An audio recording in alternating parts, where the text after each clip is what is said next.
Hello everyone, welcome back to another video on how to fix online.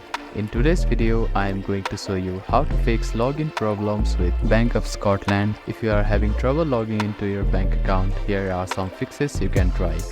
The first thing to do is to check that you have a stable internet connection, either through Wi-Fi or cellular data. Then try logging in again. Also make sure that you are typing your information correctly. The second step is to clear your browser cache and cookies. Sometimes stored data in your browser can cause login issues. To do this, open your browser and click on the three dots at the bottom right corner. Then find the History button. After clicking on the History button, you can find the Delete Browsing Data button. Click on it, then select the time range as all time. Now click on Delete Browsing Data and confirm it once again. After that, your browser cache and cookies will be cleared. Then simply try logging in again. You can also try updating your browser.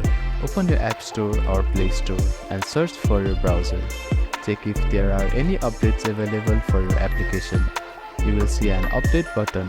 Tap on it to download the latest version of it. If the issue still persists, try accessing the login page using a different web browser or device. I hope these fixes help you to get logged into your bank account. If none of the above steps resolve the issue, reach out to the Bank of Scotland customer support for assistance. They may be able to provide further troubleshooting steps and help you solve your problem. If you have any questions, please let me know in the comments below. Don't forget to like and subscribe for more helpful tips and tutorials. Thank you for watching.